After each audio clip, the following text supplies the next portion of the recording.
to another episode of the Bottom of the Stream Movie Show. My name is Adam. My name's Nick. Welcome aboard. It's the world famous Bottom of the Stream podcast. It is indeed. You've got your microphone really high up in the air. I know. You're okay. You got really straight back. You don't look comfortable. No, I'm fine. I've moved position. Good. We always seem to sit. We relax when we're doing the wave, and we sit forward when we're doing this. It's strange, isn't it? This is important business. Yeah, there's more reading to do for this as well. Talking about these movies, and it's in case we're like entrenched for an argument later on as we get closer to each other, fists up. But I don't know. I don't. Well, let's see. Let's see what happens. Let's see what happens because we've got a movie to talk about. We have. We're going to talk about The Land of Steady Habits. Sure. The Land of Steady Habits was released in 2018. It is a 15. It runs for 1 hour and 38 minutes and is currently rated at 6.2 out of 10 on IMDb and is a Netflix original. 6.2. That's, in the grand scheme of all movies, quite high, isn't it? Really high, I think. There are some things I like about this movie. Okay, we'll be interested to hear them. But I feel that's high. Yeah, it is too high. On our... That's the highest rated film we've done this year. Yeah, on our curve. This season, should I say. Of where the movies that we talk about usually dwell. Yeah. That is definitely a high ender, isn't it? Yeah, absolutely, it is. So too high. This film stars a guy called Ben Mendelsohn. He plays Anders Harris. Most famous probably for Ready Player One. He was in that. He was the bad guy in that. Yeah. He's Talos in the Marvel Universe. Yeah. And he was in that crap Robin Hood movie that we mentioned a few weeks ago. The Russell Crowe one. Russell Crowe one.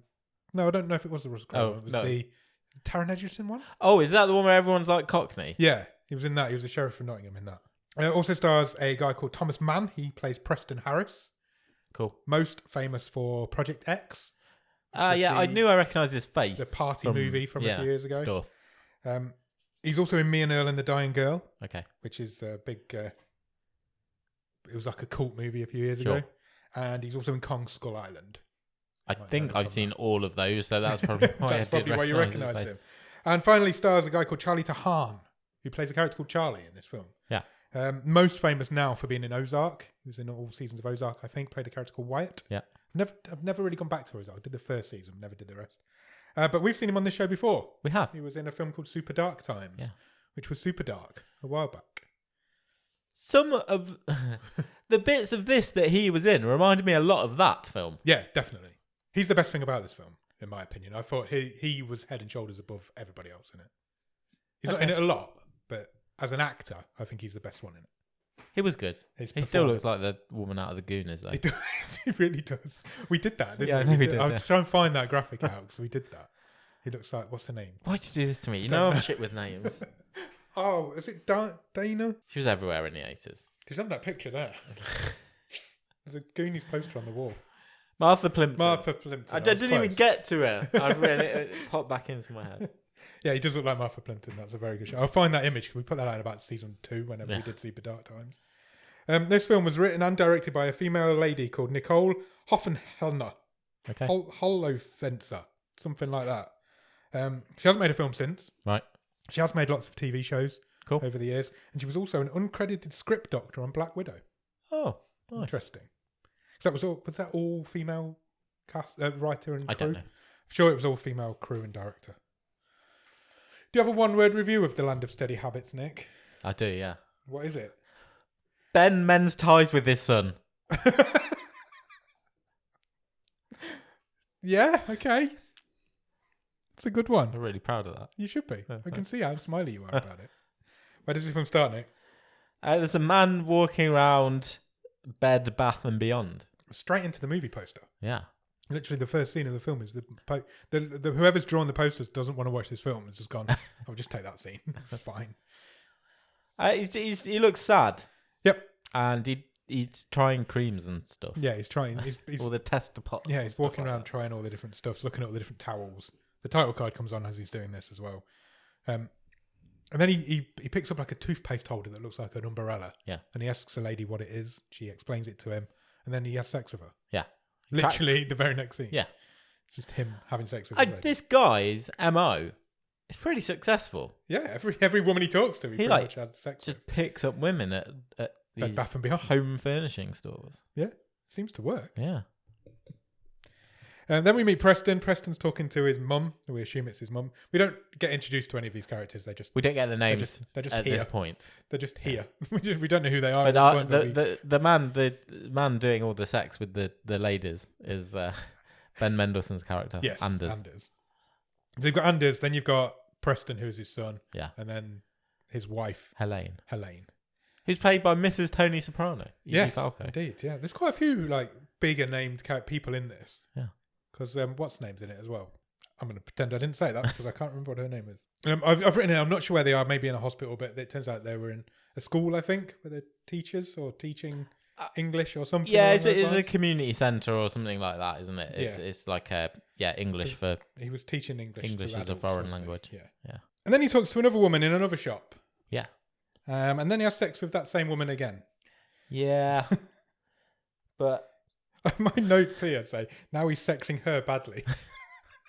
Yeah, he can't complete. He can't the finish transaction. the act. No, he's got his mind elsewhere. I thought some of the lines in this movie were quite good because Anders says to her, "Well, it's not your fault," and the lady goes, "Well, I didn't think it was."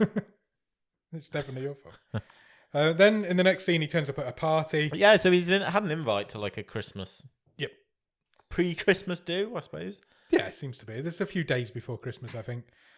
He's talking to a few people. Nobody seems to want him there or want to talk to him. Or they're surprised that he's there. Yeah, and it turns out it's because his ex-wife is also there. Yeah. And it's her friends. Well, no, it's his couple friends. former social circle, isn't it? Before he left his wife. Yeah. So, and he's turned up there. His ex-wife's there. She didn't realise that he was going to turn up. No, and the host, between them. The host is his wife Helene's best friend, and she sort of says, "Oh shit, the invites just went out. I didn't. They didn't even think to not invite. Yeah, we didn't update the list, sort of thing." Nobody's really happy that he's there, as we've just said. So he goes out into the garden and he finds some teens, some stoner teens, smoking weed in the garden. So he's pretty pissed by this. Yeah, he's drunk. Yeah, and they talking to him, but they're more old man. What are you doing out here? Yeah, but he has a smoke with them. It turns out it's laced with PCP. So Charlie's he's the son of the hosts of this party. Yes. And Anders says to him, "I fucking hate your parents. Yeah, they're dickheads." Yeah, he's got a and that kind of gets him in, doesn't it? Anders has got a truth bomb in this film. He doesn't really lie in the whole film. No, he's just like everything he says, everything he's thinking just falls out of his mouth, which is probably why everybody wants to leave him. So yeah, he's getting baked with these guys. Look at me, I'm so cool. And then he goes in and he talks to his ex-wife and he wants to know about her new relationship that she's just in now. Yeah. And then suddenly there's a kerfuffle in the background and somebody needs an ambulance. Somebody's screaming for an ambulance. Somebody call an ambulance. And it turns out Charlie's passed out in the garden and is not in a good way. Yeah, his dad sort of got him over his shoulder, hasn't he? Yeah. But then Anders just starts laughing because a turtle walks out from under the table. Yeah, because he's high. He's got baked with the kids. Cut to the next morning. Well, I presume it's the next morning. It's the day after or a day following that scene. Yeah, same thing. It's fine. And he's talking to Preston in the garden. He has got this like little condo himself now. Yeah. It's like a small house. And this is where we kind of learn that Preston's also sort of a little way out of it, but he has been through rehab himself. Yeah, he's been a drug addict himself, and he's 27 now. It says in the film. These are all rich kids of rich families. Yeah. Anders says, he's retired now, but he was working in finance. Yeah. And he retired because he hated the job. He hated the sort of cutting edgeness of it. He hated that the it rat was race. Yeah, exactly. So we've seen films like this before where you've moaned about it before. It's rich Americans moaning about their lives with these massive houses. Sure. The house that they live in is incredible. Yeah. It's like Home Alone style house. And it's another one of those movies, isn't it? It's rich American kids moaning about their setting wise, lives. Yeah, 100%. There's better acting in this than any of those ones that we've possibly seen previously. He reveals they're putting Christmas decorations up outside Anders' house. Yeah, he's trying to make this condo homely to some extent. Yeah, for himself. And he reveals that he says, I can't afford to retire and pay the mortgage on your mum's house. because his ex-wife's still living in the house. And in a moment of sort of altruism, he says he told his ex-wife, "Yeah, you keep the house, I'll keep paying for it." Yeah. It seems very strange. And then he goes to the start of this film cuts from scene to scene very quickly. So it's basically the first 20 minutes is Anders moaning at different people about his life. So he goes to therapy. So he's talking to his therapist. Oh, first there is another quick scene with Helen and her friend.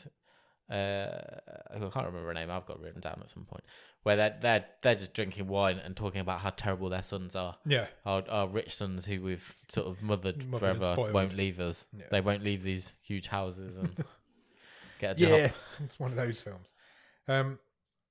He's at therapy. I've written here, surely something's going to happen in a minute. It turns out his therapist was at the party because he admits that he got stoned with the kids at this party. Sure. Not knowing that the therapist was also there. This therapist is a goddamn unprofessional dickwad. Very much so. So the therapist reveals to him that he was at the party. He now thinks that Anders is to blame for Charlie's predicament. Yeah, he literally goes out the door and gets on the phone. Yeah. I was like, you're telling them straight away, aren't you? Charlie got rushed to hospital. He's still in hospital. And it's all revealed at this therapy session. Anders goes to visit Charlie in the hospital. Well, first he leaves the therapy session. Yeah. And steals 4 books. Oh, he does, yeah, from the therapist. Charlie is in the hospital. Anders goes to visit him. He gives him one of the stolen books. I like this. This made me laugh because Charlie's like, "This is the best present I've ever had. You've brought me an erotic stolen library book." It's like Egyptian sexy art, isn't it? Just what a stoner needs when he's lying in a hospital bed. And Charlie reveals... Anders then just sort of launches into his life story just to recap where we've been so far. Yeah, exactly. He's left his wife. They have a bit of a connection, these two, don't they? They bond over this point because they both hate Charlie's parents, I suppose. And Charlie reveals that he's writing a graphic novel, and his art's quite good. He's drawing these novel pictures. It's really good. I thought it was a good concept. It's a graphic novel about Laika, the space dog. Yeah, first dog in space, and it's got a cool twist to it, which comes later. Yeah. Do you know what? I think I don't have a problem with sort of the basic theme of this movie. I think there's a really interesting concept here somewhere that Anders desperately wants to have a relationship with his own son, can't make that connection through fault of both sides, yet suddenly has this connection with this other kid. Yeah, it's just out of nowhere. Yeah. But Preston is there. It's not like Preston doesn't have a relationship with his dad. No. He's there. He chats to his dad. He sticks up for his dad in arguments. But he doesn't know where to turn next in life, and his dad doesn't help him. So that's when we see that it's faults on both sides. Yeah. Whereas Anders has this connection with this, like you say, stoner kid. Yeah. Then Charlie's mum comes in. I still don't know her name. Maybe it was something, I don't know. She turns up. I've just written Charlie's mum all the way through this. She turns up, so eventually Anders just leaves. She dismisses him. Yeah, Anders. She doesn't like him. She's what are you best doing friend here? of his ex-wife. You were at my party. Now what are you doing here? What are you doing here? Talking to my kid. So then Anders goes drinking in a pub with a friend, I assume. I assumed another rich ex-finance dude. Yeah, I think he was called Larry. Yeah, he was. Because I wasn't sure if it was his brother because they had a similar look, but he did say that possibly because Anders says, "Well, I need a favour. Yeah, I've actually not paid the mortgage on that house for 6 months. Yeah. So can I borrow some money?" And his mate just goes, "Yeah, sure. Yeah, it's not a problem. I know you could take it. Yeah, no worries." They chat a bit longer. They just moan. Everybody just moans. Anders has got this theory, hasn't he? Yeah. And this is quite a long scene, and I will very briefly say. So he's got this theory that like life is like a web. Yeah. And you make all these connections, and you think, oh, if I disappear, all these people that are connected to will miss me, and you know they'll take ages to get over me, and they'll struggle because of my various relationships with them. But what he's actually realised is, since his divorce and moving away from this social circle, is that the web kind of fixes itself. Yeah. So if you take that person out, the strings just move and connect. It's healed itself around his absence. And you're left on the outside. Yeah. Which, again, I think that's an interesting concept. I'm just not sure this movie nailed any of it. No, it really didn't. But I think there's some interesting ideas here. Yeah, I'd agree with that. So far, he's just been talking to people and moaning. That's all that's happened so far. They go to a strip club, these two guys, because middle-aged white men. That's what they do. Anders doesn't want to. No, he doesn't. To be fair to him, he turns down a lap dance. He does, but his mate Larry takes it, and then he goes into a toilet and hears a woman vomiting in the men's toilet. Yes, and this turns out to be Connie Britton's character. I think she was called Barbara. I think so. I don't know if she was ever named. I think Maybe she once. was called Barbara. Yeah. She's on a first date, and he's taken her to a strip club. So it's not gone well. It's not going well. She's throwing up also. She says, well, I thought it would be trendy to say, yeah, sure, let's go. Yeah. And now he's gone off with a stripper. With a stripper, basically. So Anders helps her out. He hands her some tissue, sorts her out in the toilet. Why she's thrown up in the men's toilets and why the men's toilet's painted pink. I don't know. It was a confusing interior decor. That's it was indeed. But there was urinals in there, so he was definitely a men's toilet. When he goes out of the toilets, his mate's gone, her date's gone. Yeah, they're all just having lap dances. So he helps her out to a cab, and it turns out they end up sharing this cab. Anders pays for it, but he accidentally gives the cab driver the wrong address. Well, out of habit, he gives his old address where his wife is living. Because he's with drunk as well. Yeah, he's smashed again. Well, and this was a bit of a nitpicky bit for me because he was drunk when this movie needed him to be. Yeah. So he was. He wasn't an alcoholic. No. I mean, in this specific scene, every scene that needed him to be drunk, he was drunk in the strip club, but when he needed to be, he didn't seem drunk when he was looking after the lady. No. And then he gets back to the house and then he's drunk again. He's smashed again. Yeah. For what he does. Like yes, proper smash. Because it's quite funny. Yeah. When he's ambling around this house that he goes in. He doesn't say to anybody, "Oh shit, I've given you the wrong address." No. Because he's still got a key. He gives Barbara the money and gets out. So he actually goes into the house and he's walking around this house while they're all downstairs. He's like looking through the fridge and stuff. Yeah, it was his house. He's paying for it, but it's not the done thing, is it? And then he gets confronted by the family. So his ex-wife, her new boyfriend, comes down for baseball. Yeah, Donnie. I think Donnie, his name is. Yeah, he comes down for baseball bat, and then Preston's there as well. So he comes down. And he's just like... I want my stuff. I've come for my stuff. Yeah, he's sucking on a lollipop, isn't he? Yeah, he found a lollipop in the freezer. He says it tastes like flowers. Yeah. That was quite good. Ben Mendelsohn is pretty good in this, to be fair. He plays it pretty well. It's just a bit maudling for me. And he says, I want my stuff. Half of this stuff in this house is mine. Yeah, because he rang up Helene earlier and said, I want some old family movies and some photos. Yeah, but she has sorted out. She put it in a box by the door. But they don't like him it's 2 a.m. They don't like him just walking in the house. So Preston takes him home. She said, Helena says to Preston, will you take your dad home? He does. He stays there the night as well because he's there the next morning. And he wants to, Anders wants to hang out with Preston on Christmas Eve.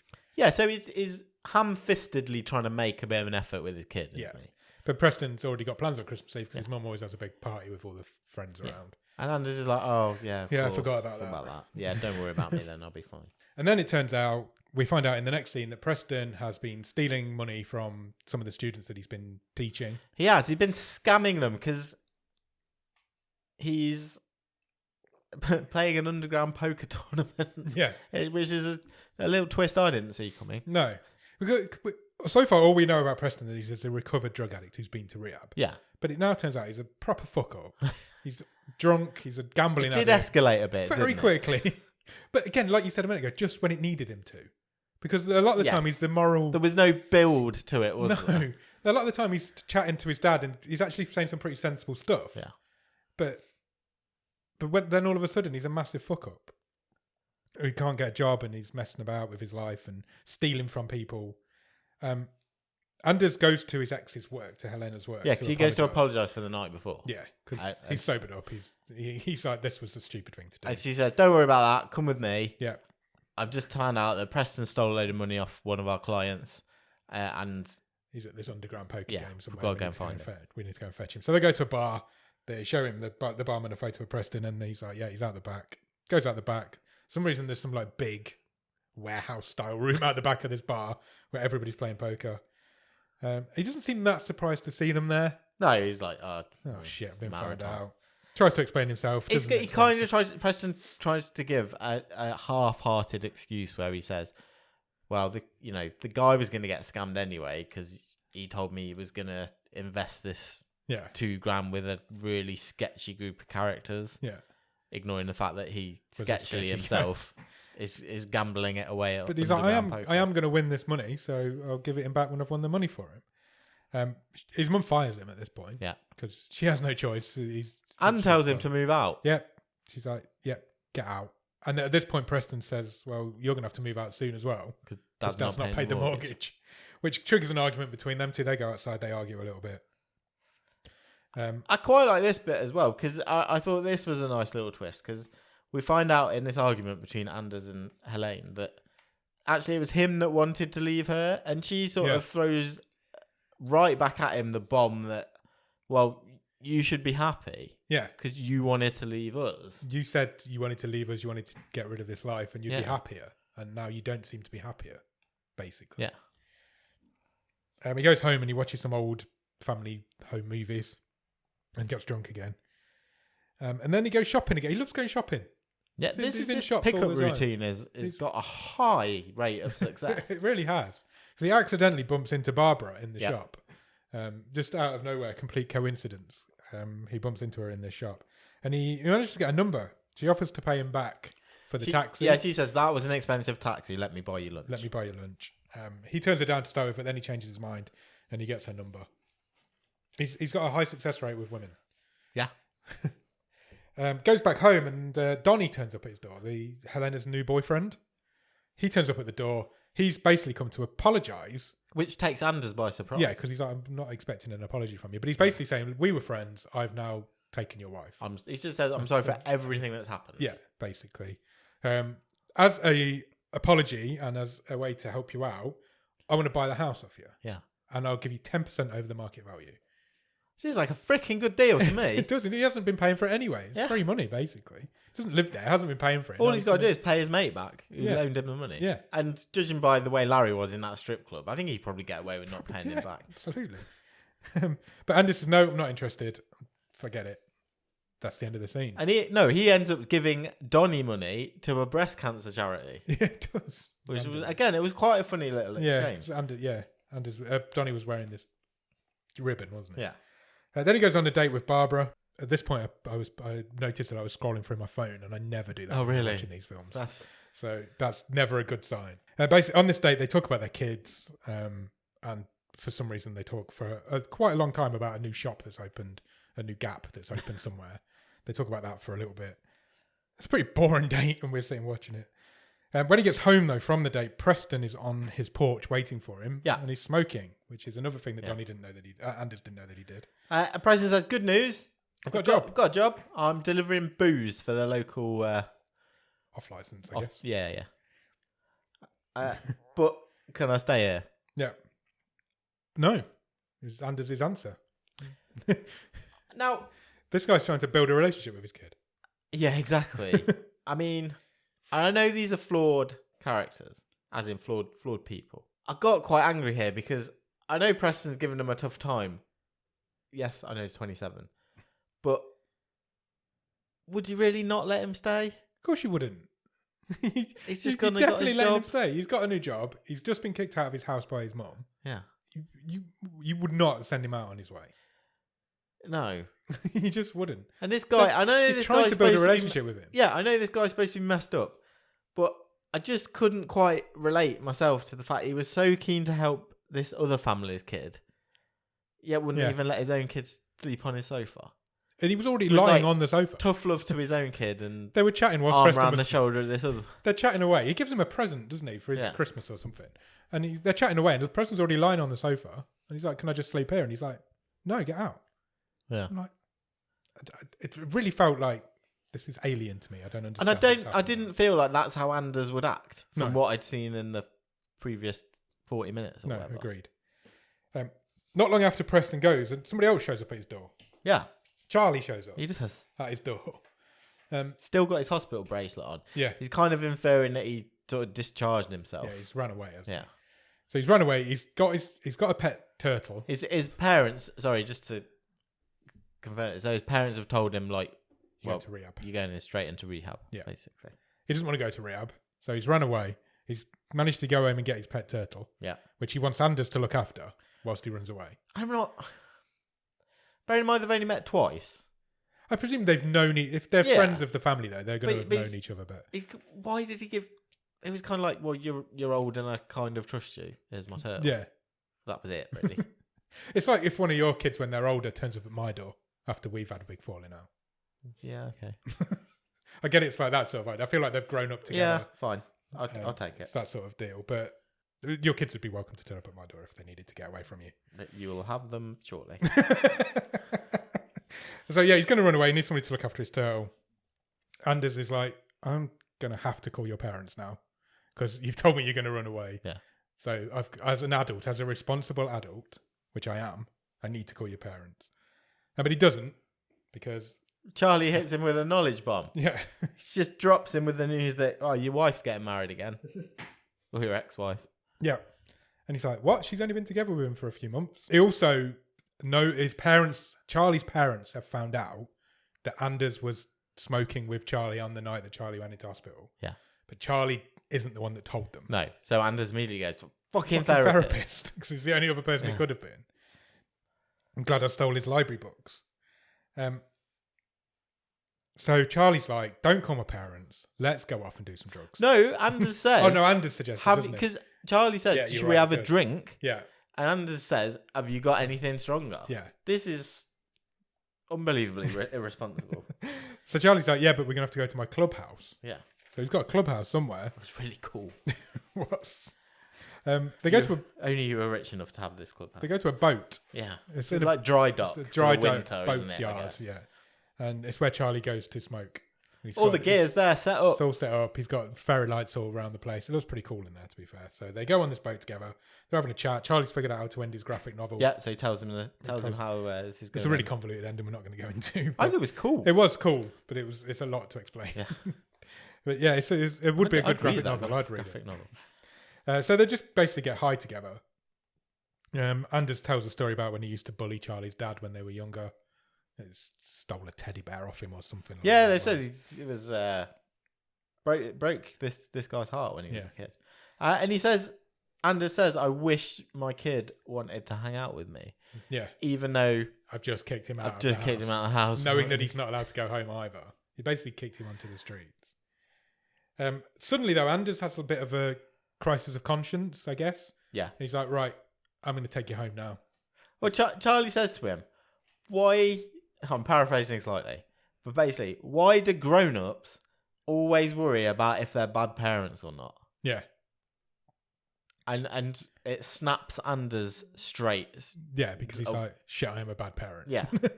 And he gets an attack of the guilt, doesn't he? That's the opposite effect of what Charlie wanted. Yeah, because he's like, oh shit, I'm a bad parent to Preston, my son, and also, what the fuck am I doing there smoking drugs with this guy? Sorry, my neighbour just nearly fell over in the yard. I was just watching him. Yeah, so he's like, I need to sort myself out. So he says to Charlie, right, I'm going to take you away, meet me in the car. Yeah. So you sort your shit out in here, tidy up. Yeah, Charlie's like, I just need to dispose of all this. Yeah, so I'll see you out. Anders goes and gets in the car. Charlie doesn't come out. No. For a while. So Anders is like, where's he gone? So he goes back into the boat to find him and he's vanished. He's not there anymore. Yeah. So he comes out, he starts shouting his name, starts shouting for Charlie, and then a flare goes off in the distance. And Anders seems to take that as, okay, Charlie's all right, I'm going to leave him. Well, he's gone. He's gone on the run. And I'm just going to forget about him and leave him. Okay. And then we cut away from that. We cut away from Charlie and Anders. And we go back to Preston, who's now delivering booze. He's doing his job. Charlie's parents. Charlie's mum is the first stop of the day. Yeah. She reveals that she hasn't heard from Charlie since yesterday. Charlie's not as old as Preston, but I feel like not much younger. You're talking what? Early 20s, maybe? Yeah, possibly. Because he's an adult. He's not a kid. You know, she says to Preston, Have you seen him? Have you seen him? And I'm like, well, would he? Are they in the same? Again, I think they're or is she just going, oh, you're both fucked up? Yeah. Have you seen him? I think they're just friends of the family that have grown up, but maybe grown apart. They're not. Yeah. They don't appear to be friends, but they just know who each other are. Preston admits that he's living out of his car, and well, she asks him outright, "Are you living in your car?" Because your mum thinks you are. And Charlie's mum then proceeds to mother him. Yeah. So she is now again repeating. She's the mirror of Anders. Yeah. She's mothering the wrong child. Yeah. And he's fathering the wrong child. Yeah, exactly. She gives him some pizza. She says, "Go and have a shower. Go and have a shower before you leave. You stink." And she says to him, "I'm really sorry that you have a disappointing dad." Yeah. Okay. And Quite. Preston looks at her like, Quite. Yeah. Like he's like, fucking hell. Have you looked in the mirror? yeah. I was like, I don't think he's that bad. And she's like, you're pretty bad as well. Yeah. She's totally unironic. I thought they were going to get it on. Yeah. I did as well. Yeah. I thought that's where this was going. It did look like that's where it was heading. Yeah. I kind of wish it had something exciting would have happened. I was like, oh, I didn't want it to go that way, but You could see it happening. yeah. Yeah. It didn't. She tips him quite a lot of money. Yeah. She gives him a big envelope full of tip. And that kind of triggers him to have a reaction of like, oh, I kind of miss my mum. So Preston sees what a terrible state Charlie's mother is in. Yeah. Because he's gone missing. Yeah. And he obviously reflects on this and thinks, oh shit, I bet that was my mum when I was, struggling. So he calls her and just apologizes. Yeah. At this point, I'm kind of lost by this film now because I'm like, Really? I don't know where it's going. Okay. I'm a little bit like tired of people just whinging when they're quite rich. and See, they I don't think need to be whinging. I'd tuned in because by this point I was like, right, I know what this is. It's just life. Yeah. There's not going to be a huge twist or a massive development. It is just we're just going to ride this story out. We're watching a snapshot of these people's lives Yeah. for this 2-week period or whatever it is. So I do get snapped back into it in a minute, Okay. but at the minute I'm out. I'm not interested. Anders is now on a date with Barbara. He seems to have just completely forget the fact that he's lost Charlie. He's not even bothered to look for him. This few scenes where they're on this date and having this evening Yeah. might have been my favourite. Okay. I just thought they were... They bounced off each Ben other quite Mendelsohn well, and Connie Britton really sparked. yeah, they did. They had a good chemistry. I Yeah, guess. the bit. Well, we'll get to it in a minute. The bit where they're in bed together. Yeah. I thought was really funny. Yeah, it was, to be fair. That's where I'm heading. I haven't got anything before that, but they basically just have some food together, don't they? Yeah. And then they tried to have sex. And No, they had a really funny argument. Oh, I thought it was funny. yeah. About having this proving drawer in the kitchen. It was quite. I'd love a proving drawer. That'd be well cool. They try to have sex. It doesn't work again. He just can't sort it out. He doesn't know what's wrong with him. And then he makes fun of a book that she's reading. Yeah. I thought it was great because I really like Barbara's character because she took no shit off this guy. She wasn't bothered at all, was she? Yeah. She just sees right through him straight away. She's like, you're in my bed and you're in my book. Who the fuck do you think you are? She calls him mean. She's like, that's really mean. And he's just like, oh shit, yeah. I am. And he apologises, to be fair, straight away. And he's like, He apologises and then says, I'm sorry, my life is a mess and I can't fuck. yeah, I've written that exact line down as well. And that really made me laugh.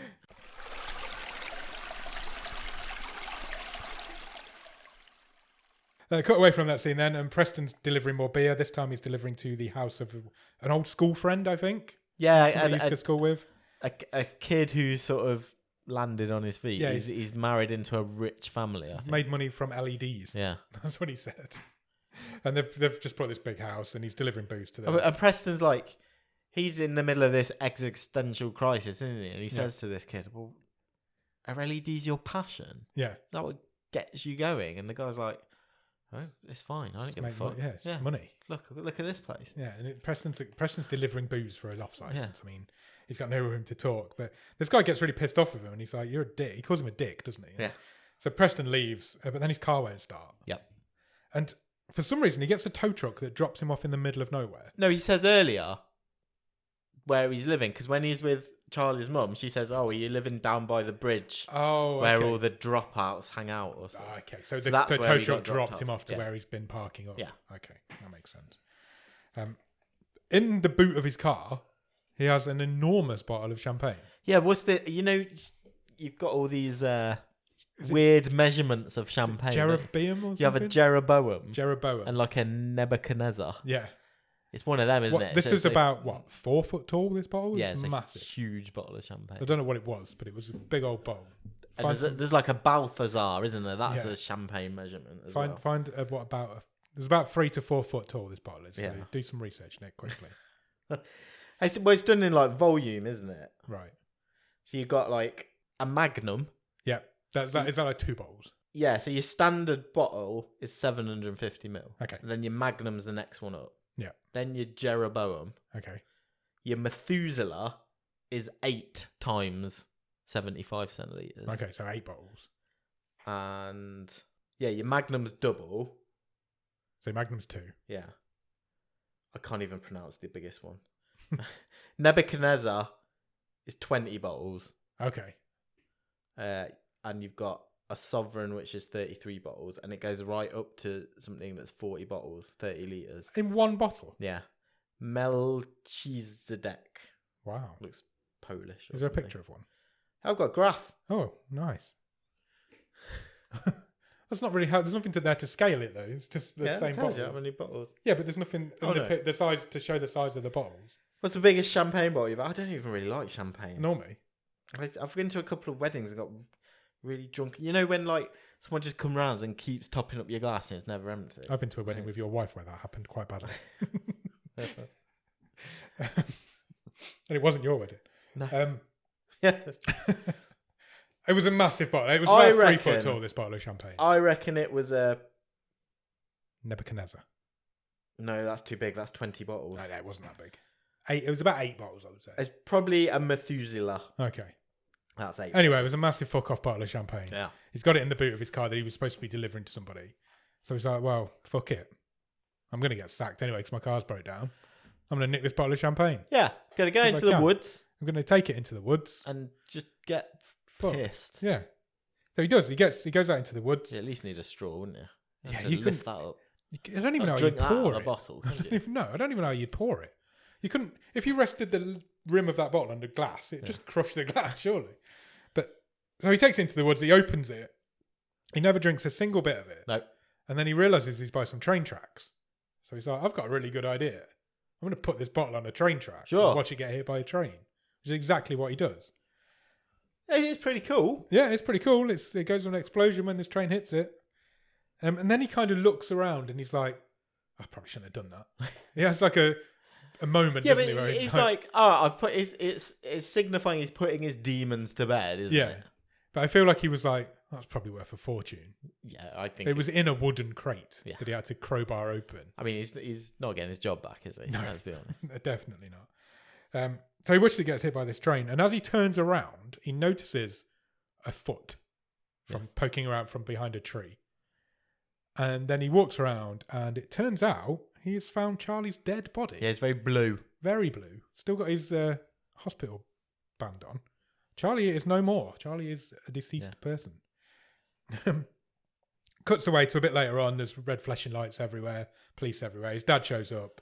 Preston gives him a big hug and starts crying. Because he's just found a body of a guy he knows.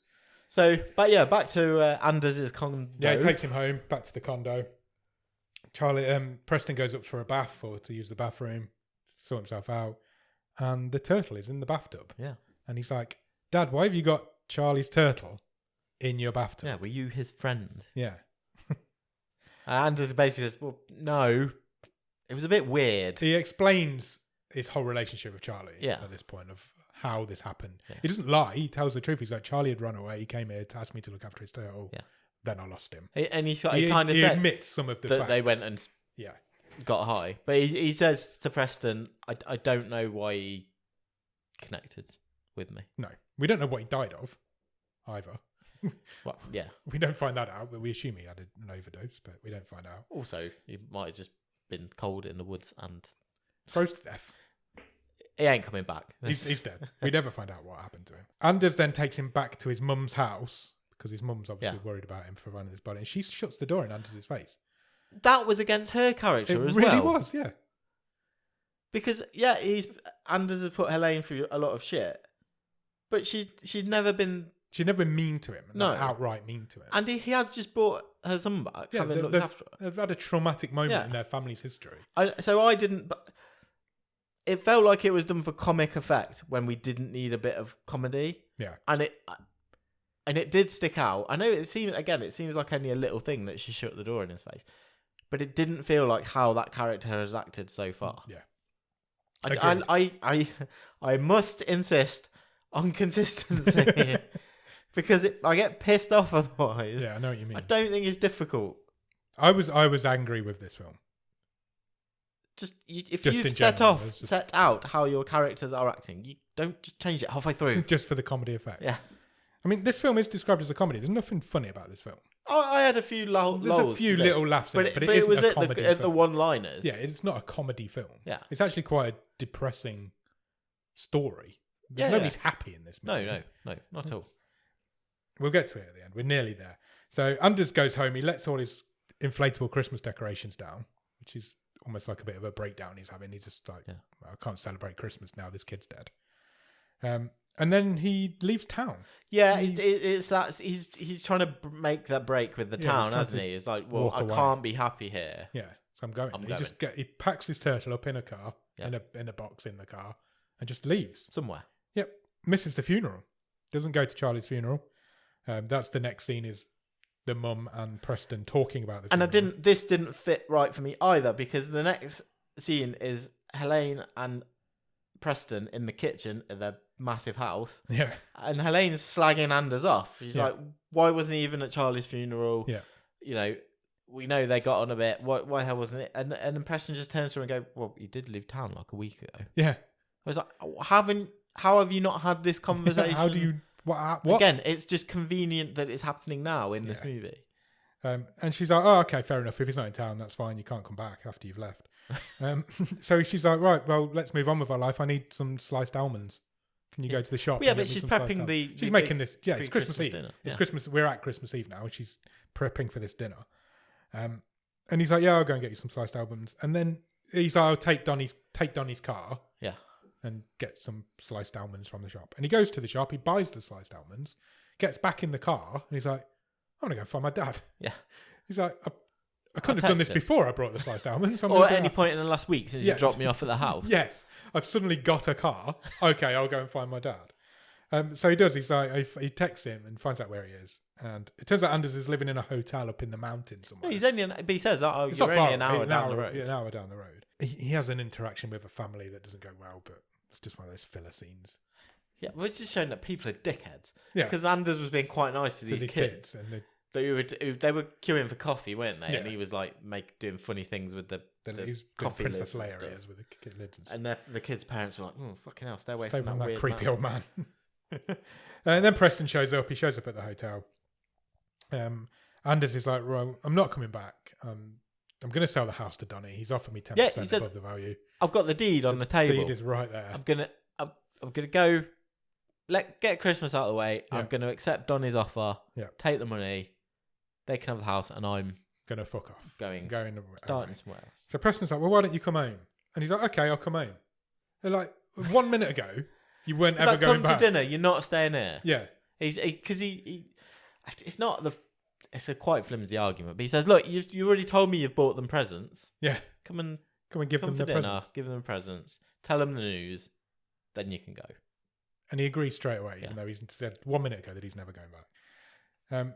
When we cut back to Elena, she's on the phone to Charlie's mum, and it felt like she didn't want them to come because it would be. She's sort of saying you don't feel you have to come. And you've just buried yourself. It really felt like he didn't want them to be there because she didn't want to put a downer on Christmas.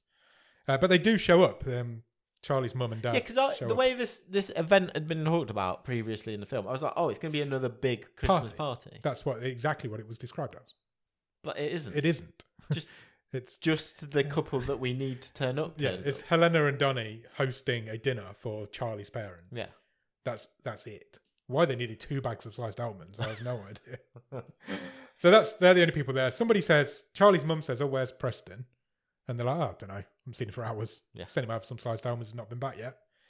And I'm like, these people have just lost their kid and you just tell them you don't know where yours is. It's not very good parenting going on in this.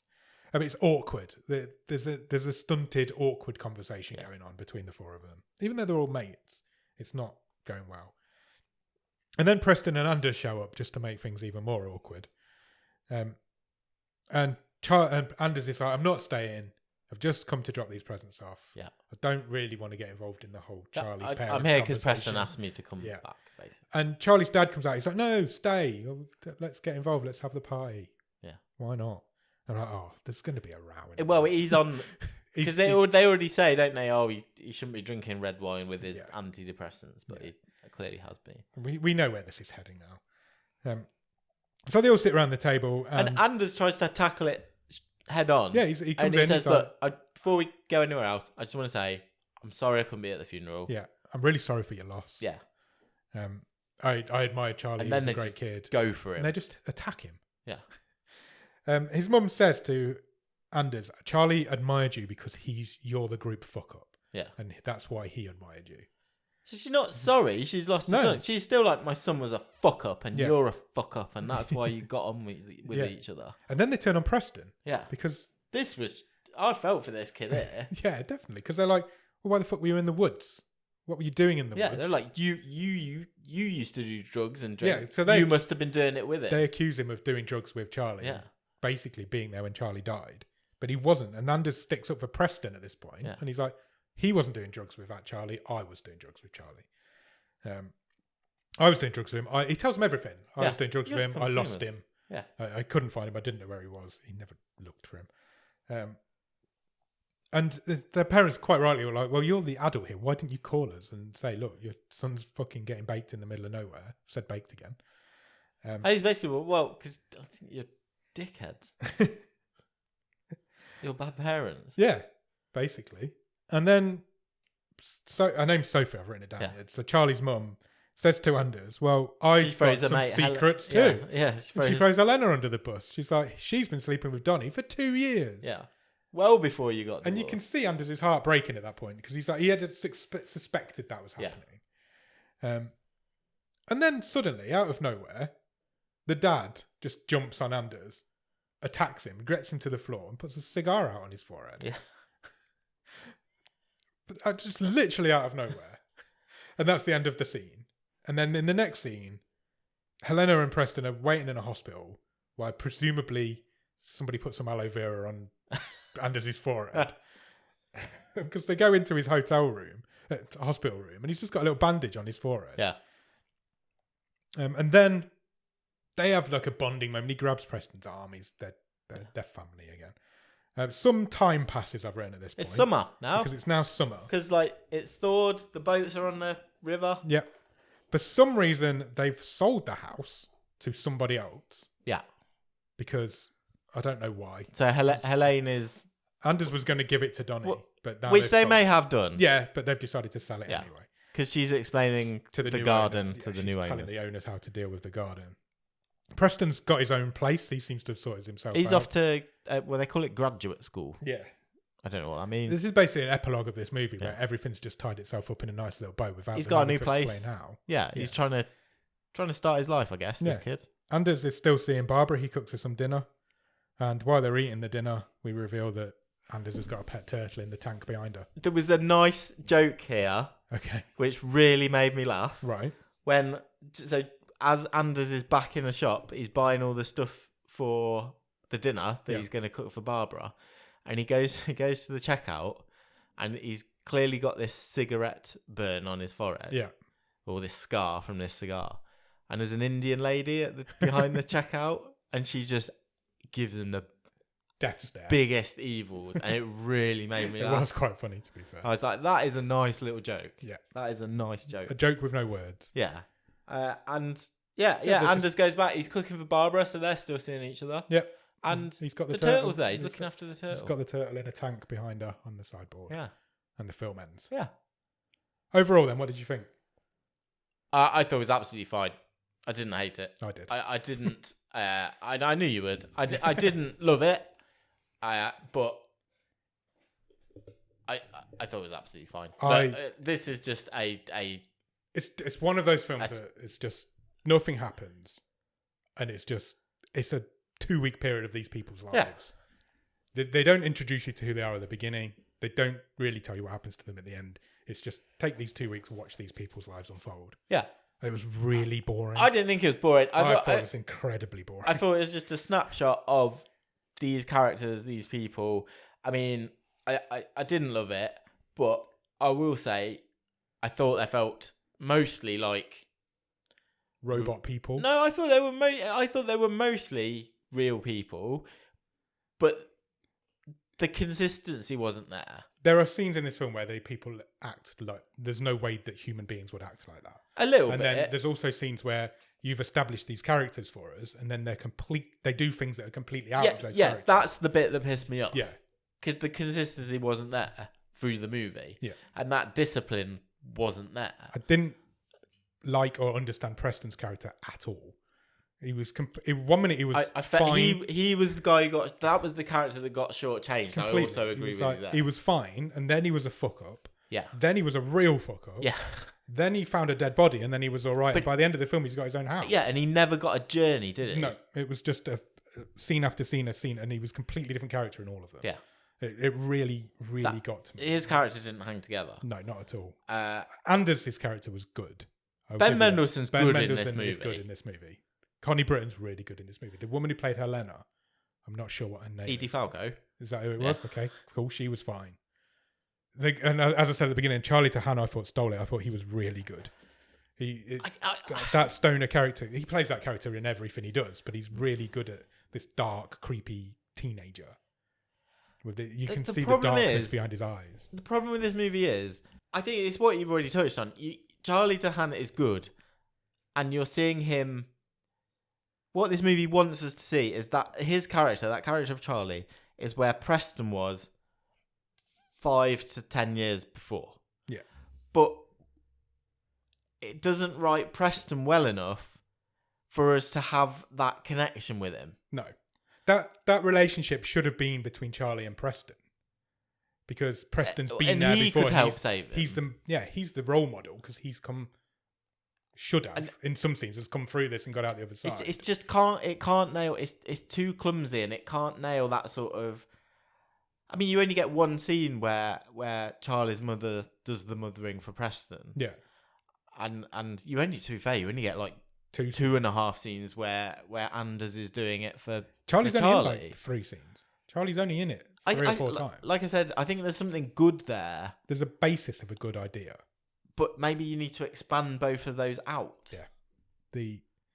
It does. There's nothing of it. Nothing really worked for me at all. Nothing glued together. But I did, like I said, I didn't hate it because I thought Mendelsohn was really watchable. There's some good performances in a bad film. When him and Connie Britton were together, fire. Best bit of this movie. Yeah, it was fire. She needed to be in this more. When those two were together and when him and Charlie were together, I'd have loved to have seen that relationship developing more. There's too many characters in it.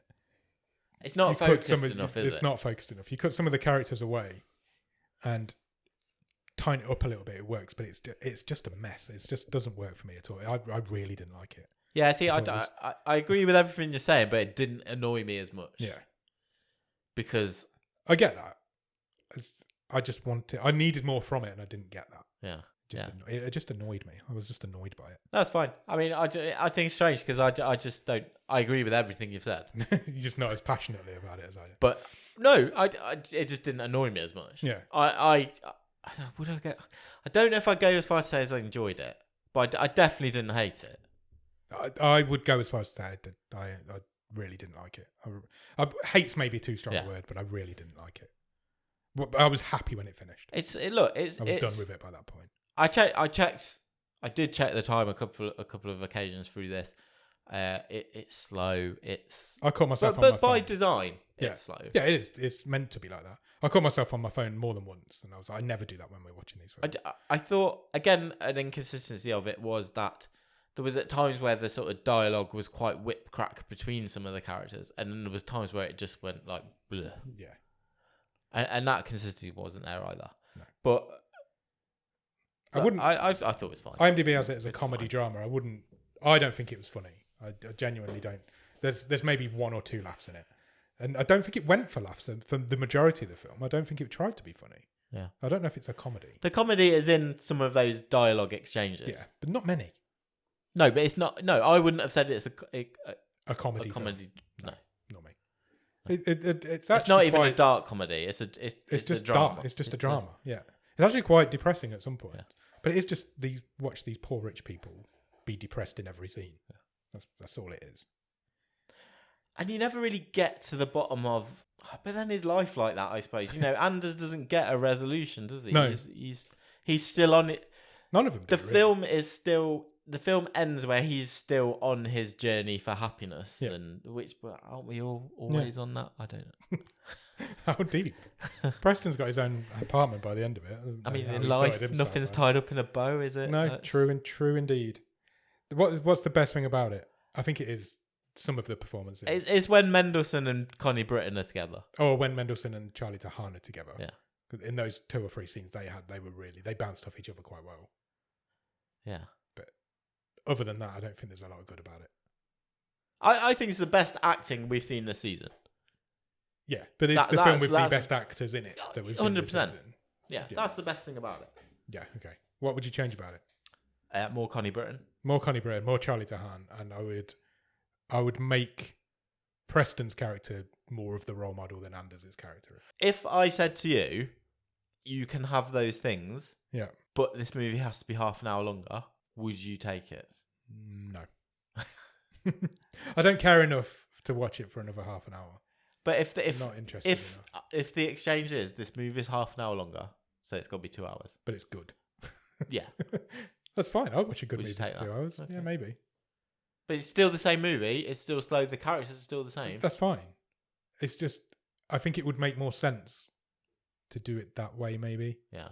I don't know. It's a weird paradox, isn't it? When you've got a slow, again, by design, a slow, plodding movie that's only 90 minutes long. Yeah. It felt every one of those 90 minutes for me. It really did. I felt every one of them. I don't think it. I don't think it dragged. But I'm not saying this is like the sort of movie I like, but you've got bigger tolerance for this sort of thing. I knew you wouldn't like it. Yeah. I was 20 minutes in and I knew you wouldn't like it. I was 10 minutes in and I knew I wouldn't like it. I knew straight away this isn't a me movie. And it just isn't. I just don't find that sort of thing interesting. Yeah. We've been here before with this we sort have. of thing. We have. It's on that sort of mumblecore type movie, isn't it? Should we talk stream table? Yeah, sure.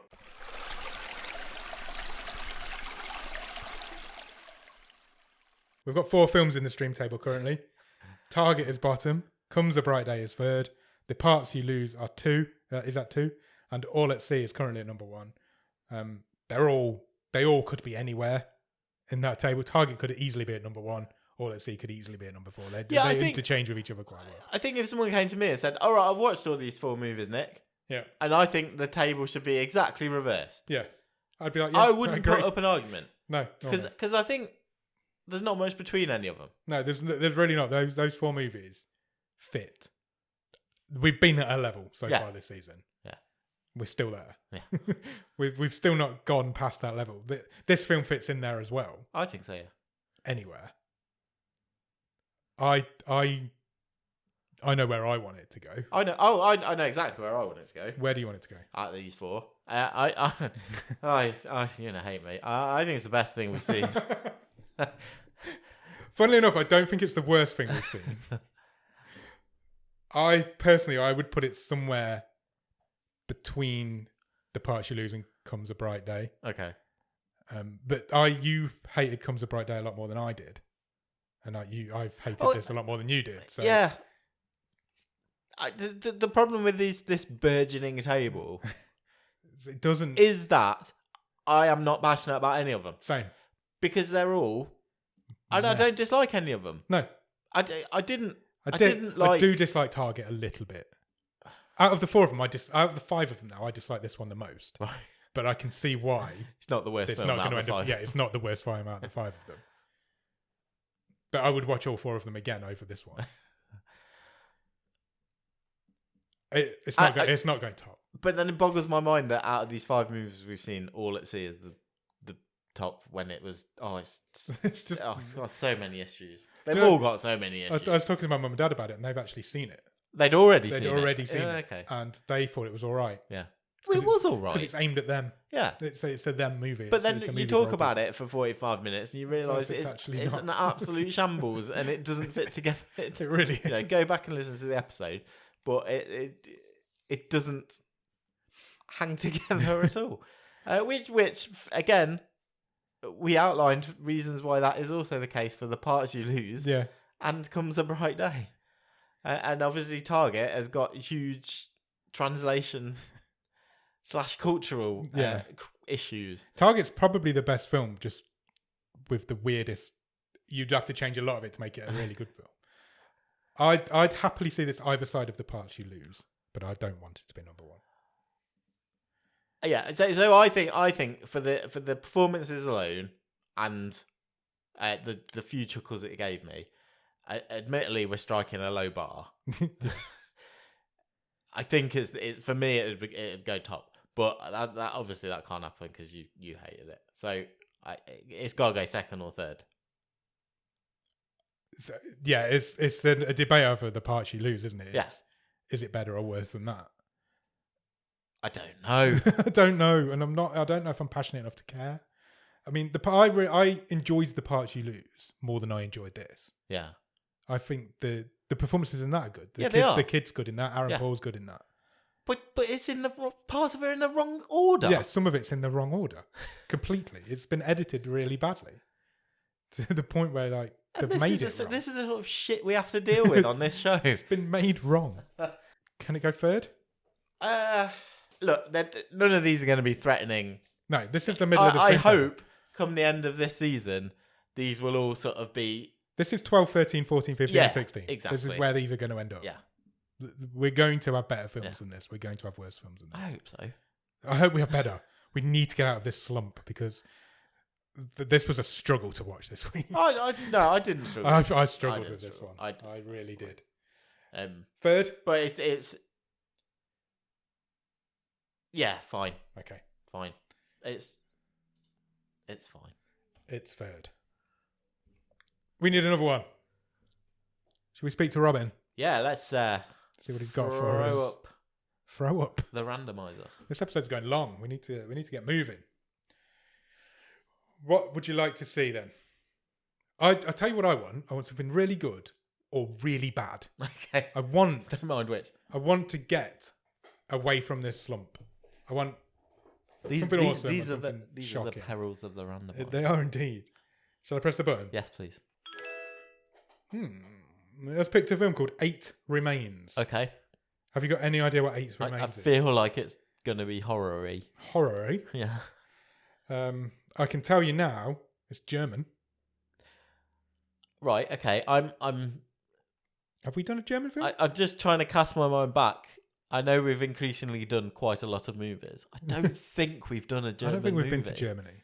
We've done France, we've done Spain, we've done Denmark, Indonesia. Quite a tour, Italia. We've done quite the tour of Europe. I don't think we've been. I don't think we've stepped foot into Germany yet. It's Germany. No, it's German. Do you want to know a synopsis? I do. Yeah, I'm excited. It's quite small, but it says, preceding her death, a young woman relives her life in a mirror world, giving her the chance to fight her killer. Cool.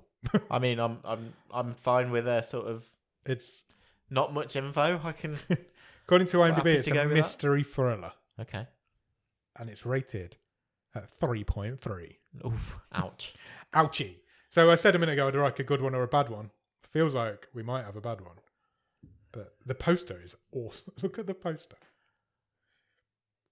That is the worst photoshopped hand I've ever seen. It's like... It's like Insider. It just looks like she's got a weird neck. That looks like... It looks like the lady's got gills. That's not even that guy's finger. And it's like it's inside her skin. You put that in the Discord. I'll put the Join the Discord. We love a shit poster in the Discord. Yeah. So we'll put that one in there. So yeah, go out and watch 8 Remains. And in the meantime, check us out on Instagram, Twitter, and Letterboxd at BOTS_podcast. If you want to drop us an email, our email address is bottomofthestream@gmail.com and our website is bottomofthestream.com. On the website, you can get every episode we've ever recorded. You can get links to all the different apps. You can get the stream tables, and you can even get some merch if you want to buy a Bottom of the Stream do-rag. Amazing. I love just doing that, and you always forget that I'm going to do it. Yeah, I always forget. The first thing that comes into your head is that. It's brilliant. After you've done all that, head over to Patreon, patreon.com/bottomofthestream. On there, for a couple of quid every month, you will get early access to episodes. You will get bonus episodes. Nick writes a newsletter every month. And if you come in at the top level, you can have a wild card, which means we'll give Robin the week off. And you can pick the film that we watch for a change. Nobody's played a wild card still yet this season. Get your wild cards out, boys. After that, head over to Discord. The Discord link will be in the show notes. Discord is a great place to meet like-minded bottom of the stream fans because we have so much fun in there. Just movie fans. Just TV fans. Fans of life. Yeah, great fans of life. Great people. We do watch-alongs in there. We have chats. We play games. We have all sorts of fun.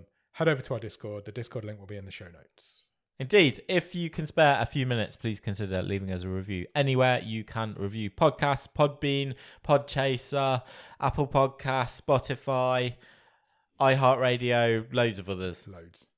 We're everywhere. Yep. We're on everything. Leave us a review, leave us a rating. It really helps. It puts our little show out there into the world. It does indeed. Done? That's all I've got to say. Excellent. That was nice talking to you. Well, thanks. Very formal, but always nice talking to yourself as well, my good friend. So yeah, thanks for listening. Go out and watch 8 Remains, and we'll be back on Monday for another episode of The Wave, and next Thursday to talk about that film. Cheers. Bye.